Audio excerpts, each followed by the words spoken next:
So ఇది 42% అమలుకు GO పెడుతున్నారంటండి. బీసీలకు రిజర్వేషన్లపై ఆర్డినెన్స్ స్థానంలో నేడు శాసనసభలో బిల్లు. ఇప్పుడు ఏంటి ఉపయోగం దీనివల్ల? ఏమైనా ఉపయోగం ఉందా దీనివల్ల?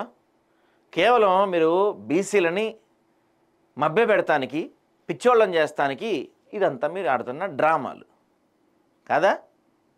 డ్రామాలు కాదా ఇదంతా? మీరు అన్ని నాటకాలు ఆడుతూనే వచ్చారు. డే 1 నుంచి మీరు అన్ని నాటకాలు ఆడుతూనే వచ్చారు. మీరు ఒక్క పనైనా మీరు సక్రమంగా చేశారా? ఒక్క పనైనా ఈ బీసీ రిజర్వేషన్ల అంశం ఏదైతే మీరు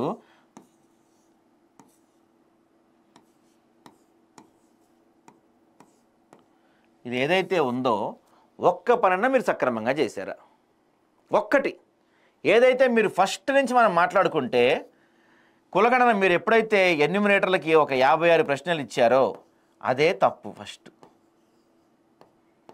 కులగణన ప్రాసెస్ సరిగా చేయలేదు. మీరు 100% కంప్లీట్ అయిపోయిందని మీరు చెప్తున్నారు.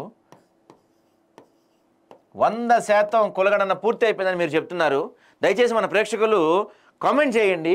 మీ ఇంటికి కులగణన కోసం ఎవరైనా వచ్చారా? మా ఇంటికి ఎవరు రాలా. ఇక్కడ ఉన్న మా కెమెరామెన్ ఇంటికి ఎవరు రాలా. మా వాళ్ళు బయట 3-4 ఉన్నారు, వాళ్ళ ఇంటికి ఎవరూ రాలేదు. ఇక్కడే 10 మంది కనపడుతున్నాం. మేము తెలంగాణలోనే ఉంటున్నామండి. అందరూ హైదరాబాద్లో ఉంటాం సార్. మేమంటే హైదరాబాద్లో ఉంటున్నాం. మీ ఇళ్ళకి వచ్చారు ఎవరన్నా? కనీసం 100% అయిపోయిందని చెప్పేసి వాళ్ళు లెక్కేసేసుకున్నారు. దీనికి మనం ఖర్చు పెట్టిన ఖర్చు ఎంత అయ్యా అంటే దాదాపుగా 160 కోట్లు అనుకుంటా. సబ్జెక్టు కరెక్షన్ 60 120 నాకు కరెక్ట్ గుర్తులేదు. 160 కోట్లు దీనికి మనం ఖర్చు పెట్టాం. ఇక్కడ సరిగా జరగలేదు. దీని తర్వాత ఏమైంది? దీన్ని మీరు అసెంబ్లీలో ప్రవేశపెట్టి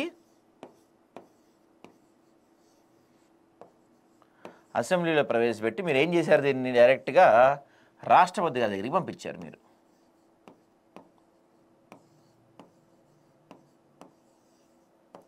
రాష్ట్రపతి గారి దగ్గరికి పంపించారు.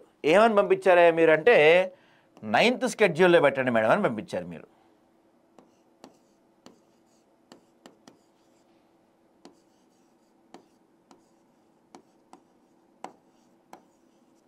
నైన్త్ షెడ్యూల్లో పెట్టమని పంపించారు. మీరు పంపించిన తర్వాత ఒక 3 నెలలు నిశ్శబ్దం, పిన్ డ్రాప్ సైలెన్స్. 3 నెలల పాటు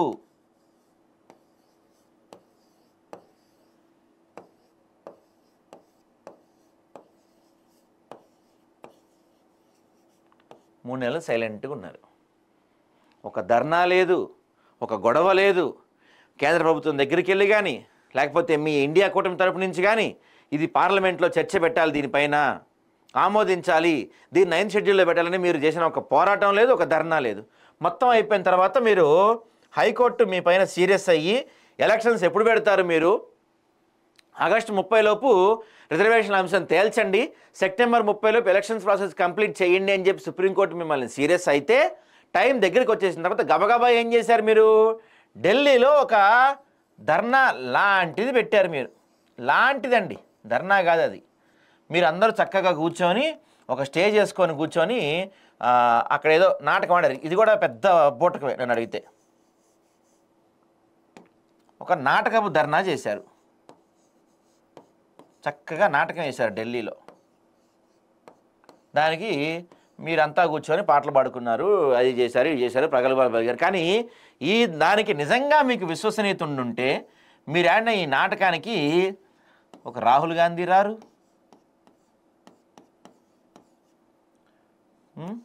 ప్రియాంక గాంధీ రారు,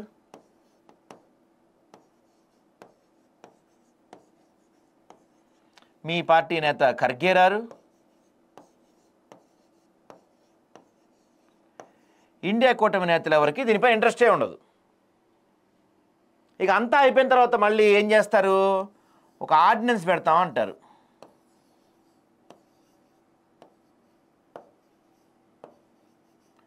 ఆర్డినెన్స్ గవర్నర్ దగ్గరికి పెట్టారు. మీరు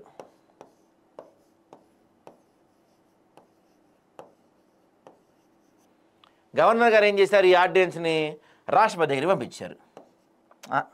ఆమోదించాలా వద్దా అని రాష్ట్రపతి గారి దగ్గరికి గవర్నర్ గారు పంపించారు. ఇది పెండింగ్లో ఉంది, ఇది పెండింగ్లో ఉంది, ఇది పెండింగ్లో ఉంది. మీరు అంత సైలెంట్గా ఉండి 3 నెలలు, ఈ 3 నెలల కాలం ఏదైతే ఉందో ఇది చాలా కీలకమైన కాలం అండి. ఈ 3 నెలలు మీరు నిజంగా మీ విశ్వసనీయత ఉండుండి దేశం మొత్తం మేము ఇట్లా ఒక ఆర్డినెన్స్ చేసాము, మేము ఒక బిల్లు పెట్టాము, దాన్ని రాష్ట్రపతి గారికి పంపించాము, రాష్ట్రపతి గారు దాన్ని ఆమోదించాలి, మీరు 9th షెడ్యూల్లో పెట్టాలి, కులగణన చేశాము, మేము దేశంలో ఎవరు చేయని ఒక గొప్ప విషయం మేము చేశాము అని చెప్పి మీరు దేశవ్యాప్తంగా తిరగాలి, మీ నాయకులు అందరూ ధర్నాలు చేయాలి, రాస్తారోకోలు చేయాలి, కేంద్రంపై ఒత్తిడి తెచ్చి పార్లమెంట్ సమావేశంలో దీన్ని ప్రవేశపెట్టాలి మీరు. కానీ ఆ 3 నెలలు సైలెంట్గా ఉండి గుడ్డి గుర్రం పళ్ళుదోమి మొత్తం అయిపోయిన తర్వాత ఇప్పుడు వచ్చి నాటకాలు ఆడుతున్నారు. ఇప్పుడు మళ్ళీ ఏమంటున్నారు, మీరు అసెంబ్లీలో ఒక జీవో చేస్తారంటండి, ఇవాళ పెడతారంట అసెంబ్లీలో జీవో చేస్తారంట. మీరు అసెంబ్లీలో జీవో పెడితే ఏం జరిగిద్దంటే సింపుల్గా కోర్టు ఏం చేస్తుందంటే ఈ జీవోని ఇలా కొట్టేస్తారు. ఎవరో ఒకళ్ళు కోర్టుకు వెళ్తారు, 100కి 1000% ఏదో ఒక పార్టీ కోర్టుకు వెళ్తుంది, ఇది జరుగుతుంది. ఇప్పుడు ఈ పని అంతా మీరు కొత్తగా చేస్తాం అనుకున్నారా? గతంలో కేసీఆర్ చేశాడు ఈ పని మొత్తం ఆల్రెడీ. ఆయన చేస్తే కేసీఆర్ ఇదే పద్ధతి, కాకపోతే మీలా చేయలేదు, ఆయన వేరేలా చేస్తే హైకోర్టుకి వెళ్తే హైకోర్టు కొట్టేసింది, సుప్రీంకోర్టుకి వెళ్తే సుప్రీంకోర్టు నువ్వు కనుక వెంటనే దీన్ని విత్డ్రా చేసుకోకపోతే ఓన్ రిజర్వేషన్ కూడా తీసేస్తామని చెప్పి సుప్రీంకోర్టు ఆగ్రహిస్తే వెంటనే సైలెంట్ అయిపోయి తిరిగి వచ్చి ఎలక్షన్స్ పెట్టుకున్నారు. ఎస్సీ ఎస్టీలకు పోను మనకేం మిగిలింది లాస్ట్ టైం బీసీలకి కొన్ని చోట్ల 18%, కొన్ని చోట్ల 23%, కొన్ని చోట్ల 26%, కొన్ని చోట్ల 30% కూడా వచ్చింది అనుకోండి, అది వేరే విషయం. సో ఇట్లా అమలైనవి మనకి రిజర్వేషన్లు. ఈసారి మీరు చేయబట్టి మళ్ళీ ఇదే దిక్కు మనకి. ఇప్పుడు కొత్త పాట ఏంటో తెలుసా? మళ్ళీ వీడు అందుకుంటున్న కొత్త పాట పార్టీ పరంగా ఇస్తాము.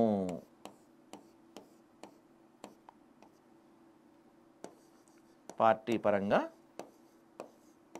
ఇస్తారంట 42%. ఈ ముక్క చేయటానికి ఇదంతా బిల్డప్. ఇది వీళ్ళకి ముందే తెలుసు. కామారెడ్డి డిక్లరేషన్లో ఇచ్చినప్పుడు వీళ్ళకి ముందే తెలుసు ఖచ్చితంగా ఇది సాధ్యపడదు అని. 42% రిజర్వేషన్ 9th షెడ్యూల్లో పెట్టాలి. ఇప్పుడు మనకి పార్లమెంట్లో అంత బలం లేదు ఇండియా కూటమికి, కాబట్టి ఇది బిల్లు పాస్ అవ్వదు, రాష్ట్రపతి దీన్ని ఒప్పుకోరు, ఒప్పుకున్న కోర్టు రాష్ట్రపతి 9th షెడ్యూల్లో పెట్టకుండా మనం ఎలక్షన్స్కి వెళ్తే కోర్టులు కొట్టేస్తాయి, కాబట్టి పార్టీల పరంగా 42% రిజర్వేషన్లు ఇచ్చుకోవాలనే అంశం ఎప్పుడో తెలుసు వీళ్ళకి. జస్ట్ నాటకం ఆడారు అంతే. బీసీలని తెలంగాణ ప్రజల్ని ఒక ఆట బొమ్మల్లాగా దీంట్లో పావుల్లాగా వాడుకున్నారు మీ రాజకీయ అవసరాల కోసం. నిజంగా బీసీలకి 42% రిజర్వేషన్ వల్ల ప్రేమ మీకుందా? లేదు, ఏదో రాజకీయ అవసరాల కోసం అంతే.